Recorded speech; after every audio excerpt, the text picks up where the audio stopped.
જય સ્વામિનારાયણ. આજના દર્શન. જય ગજાનંદ ગણપતિ બાપા. જય કષ્ટભંજન દેવ. Good morning Gulabbhai. જય સ્વામિનારાયણ. Good morning. જય સ્વામિનારાયણ. જય શ્રી રામ. જય શ્રી કૃષ્ણ. રાજુ, તું મને હું કહેતો હતો કે નેગેટિવ કમેન્ટ આવે છે એમ. હા, એ લોકોનું કામ જ ઈ હોય, બરાબર. એટલે એ બધા એવું જીનથી કર્યા કરે. બાકી કોઈ આપણે એ નેગેટિવ કમેન્ટ વિશે વિચારોમાં હું પહેલેથી કહેતો હોઉં છું. અને આપણા યુટ્યુબ પરિવારે એવું કહે છે કે નેગેટિવ કમેન્ટ વિશે હું કામ વિચારો છો. એ કે આપણે આપણી રીતે કામ કરો. કારણ કે જે માણસની કોઈ આગળ આવતો હોય એને નીચા પચાડવા વાળા અનેક હશે. એટલે એ કોઈ ગણવાનું નથી. આપણે આપણી રીતે કામ કરો શાંતિથી, અને એને જે કરવું હોય એ કરવા દો. કારણ કે જે સાચી ખબર જેથી પડશે તેથી ઊંધું કહેવા જેવું થશે કે શરમજનક થશે. જે નેગેટિવ કમેન્ટ કરે છે સાચી ખબર પડશે તેથી ઊંધું કહેવા જેવું અને શરમજનક થાય. એટલે તેથી આપણે કોઈ તકલીફ અટાણી નથી, અને જેથી સાચી ખબર પડે તેથી નથી. આપણે શાંતિથી આપણું કામ કરો અને આગળ વધો. આપણા યુટ્યુબ પરિવાર છે, આપણો પરિવાર બધા એ જ કહે છે કે તમે આગળ વધો, અમે તમારી હારે છીએ. બસ શું ટેન્શન છે ને? આપણે હારે ભગવાન આપણે હારે છે, આપણે ઘેરે છે ને આપણે હારે છે. કોઈ ટેન્શન નથી. કદાચ આપણામાંથી એક વ્યક્તિ આડાહળો બહાર ગામ ગયો હોય તો આપણું કામ થઈ જાય છે કે નથી થતું? બસ એને કહેવાય કુદરત આપણી ભેગા છે. જય સ્વામિનારાયણ. અત્યારે અગાસી ઉપર અમારે અહીં નિયમ છે કે સવારમાં વહેલા ઉઠી જાય 5 વાગ્યામાં, કપડાં બપડા ધોઈ, ઘર સાફ કરી, ભગવાનના દીવાબત્તી કરી અને પછી રસોડામાં કરે. આ એક આપણો નિયમ છે અને લોકો બેનો નિયમ પાળે છે. બધાને નિયમ હોય. સિટીમાં રહેતા હોય એ જ રીતે હોય, અહીંયા રહે છે એ જ રીતે. અને જોઈ લો આપણી ટિંડોરી જામી છે અને ઓલ્લો વેલો છે જે ઉપર ચડે છે એ વાલોલનો વેલો છે. નાનું એવું ફળિયું છે અને નાનો એવો બગીચો છે. આપણે કોઈ મોટો બગીચો નથી. હું એમ કહી દઉં કે આ બધું મારું, તો એ બધું મારું ન હોય. કદાચ અહીંથી ઠેઠ ઊંધી આ ફળિયું હોય ને હું એમ કહું કે આ બધો બગીચો મારો છે, તો એ મારો ન હોય. એમાં મારા ભાઈ છે, મારા કાકા હોય, એના બધા એના ભાગ હોય. એટલે આટલું છે. આટલામાં 2 ભાઈઓ છે. એક ભાઈ સુરત રહે છે, એક ભાઈ અહીંયા છું. એટલે આટલું છે. આટલામાં અમારે બે ભાઈઓ છે. 2 મકાન છે આપણે. એ તમે બધા વિડીયોમાં જોવો જ છો. પણ એ મારા એકના નથી, એમાં મારા ભાઈ પણ છે. એટલે 2 ભાઈઓ વચ્ચે આટલી જગ્યા છે આપણી પાસે. નાનો બગીચો છે, નાનું ફળિયું છે, બધું નાનું છે પણ મન મોટું છે. બરાબર. દિલથી સેવા કરવી છે અને દિલથી આપણે કામ સેવાનું કરીએ છીએ. હા, રાજુભાઈ આવે છે અગાસી ઉપર. જય સ્વામિનારાયણ. હાલો રાજુભાઈ, હવે 2 શબ્દ રાજુભાઈ આપને કહે. હું બોલો. આજનો શું પ્રોગ્રામ છે? આજે આપણે કાળા તલ લેવા જવાનું છે. તલની ખરીદીમાં પછી પાછા એને પીલાવાના છે તરત. બરાબર. આજને આજે જ પીલાવાના છે. આજને આજે જો કમ્પ્લીટ. બરાબર. આજે બ્લેક તલની ખરીદીમાં જવાનું છે અને આજને આજે એનું બપોર પછી પિલાણ કરવાનું છે. એટલે આપણે જે વાપરીએ છીએ એ લોકોને બતાવવું છે કે આ ખરીદી કરી અને આ વસ્તુ અને આ પિલાણ આપણું. બરાબર. આપણે કોઈ હેર ઓઇલની અંદર કોઈ પણ જાતનો ફેરફાર કરવાનો થતો નથી. બહુ સારા રિવ્યૂ મળ્યા છે, બહુ સારું રિઝલ્ટ મળ્યું છે. એવા આપણે નથી કહેતા, લોકો કહે છે કે તમારા તેલ જેવું રિઝલ્ટ ક્યાંય બીજે મળતું નથી. એવું એક આપણે મેડિકલવાળા ભાઈને ગયું હતું. એ ભાઈએ એમ કીધું કે હું આટલા સમયથી મેડિકલ હકાવું છું પણ આવું રિઝલ્ટ નથી મળ્યું. બરાબર. બોમ્બેની અંદર મેડિકલ હકાવે છે. એણે એવું કીધું કે આવું રિઝલ્ટ મને મળ્યું નથી. નકર મેડિકલમાં તો કેટલી બધી દવાઓ હોય છે, કેટલા બધા સારા કંપનીઓના તેલ હોય છે, પણ એમાં ભાઈને રિઝલ્ટ નહોતું મળ્યું. આપણામાં એને રિઝલ્ટ મળ્યું.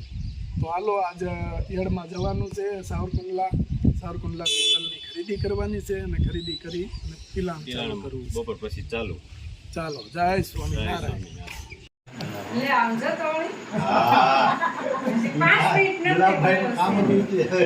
નથી શું છે ભાઈ? સારું તો વાંધો નહીં. મેં કીધું કાલે વાટ જોઈ બહુ. કે મને કાલે એવું થયું. હા. ભરતભાઈ ની કે આવશું પછી ભરતભાઈ એનું કામ આલે ને એમાં હા, એટલે હજી પૂરું નથી થયું ને. ને આજે આવવાના હતા તો આજે રેતી જોઈ શકીએ મકાનનું કામ હાલે એટલે એમ પણ જાવું છે ને સુરત જવું છે.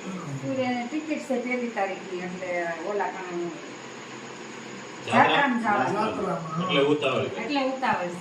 હવે કેટલું બાકી રહ્યું ભરત કાકાને? ફર્નિચર છે? ઈ તો એમ રીતે આવે છે પણ ટાંકો અધૂરો છે. હા, કાકો અમે આવ્યા તો જ પદેલો પીડ્યું. ક્યારે કેટલા વર્ષથી આમ બનાવ્યું? આ કોરોનામાં. કે કોરોનામાં જ હા. બનાવ્યું? કોરોનામાં. તમારે અમારે કેટલે? તમારે નિરાશ છે મકાન બને છે કે આપણે કઈ ઉપાધિ નથી કરી, કઈ ઉતાવળ નથી કર્યું. એમ નિરાંત નહીં હો, એમ તો મજૂર ન હોય તરત જ ફોન કરે.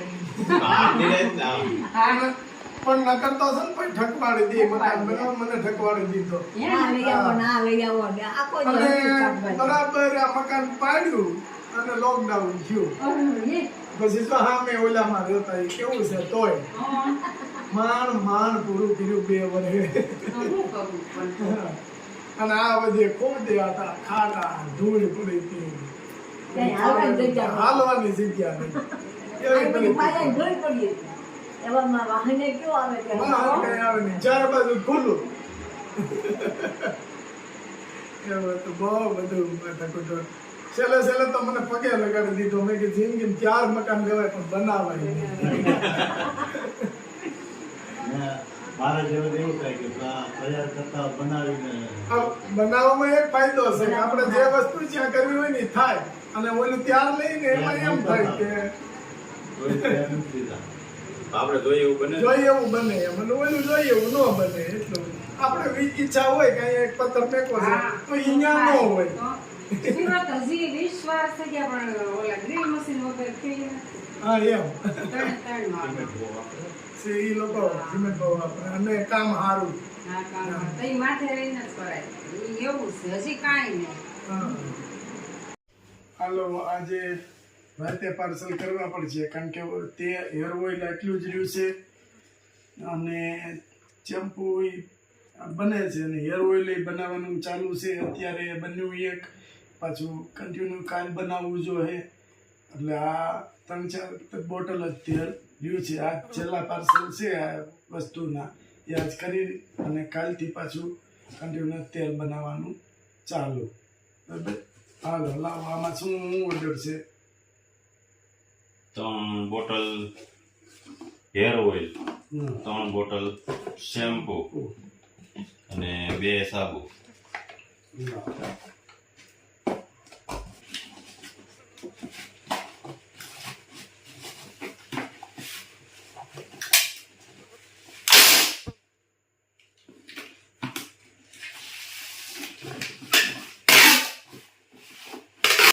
એક હેર ઓઇલ,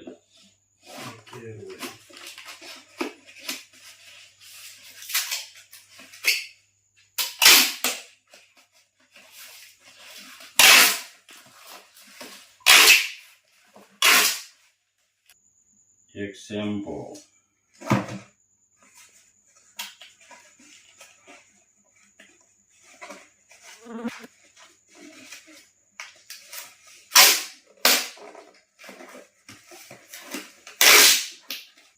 એક હેર ઓઇલ, એક શેમ્પુ,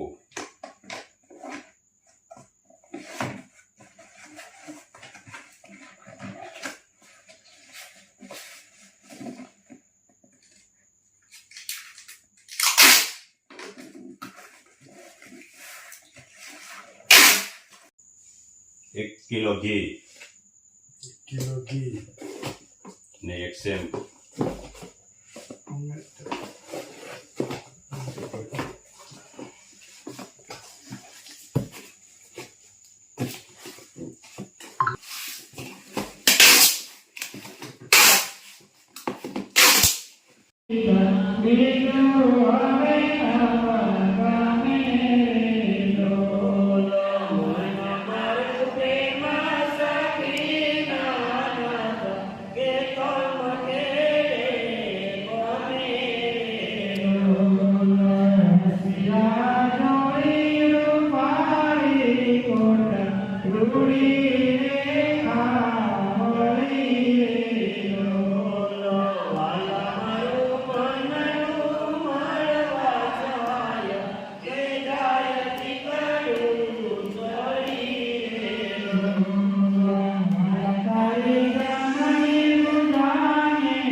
Lord.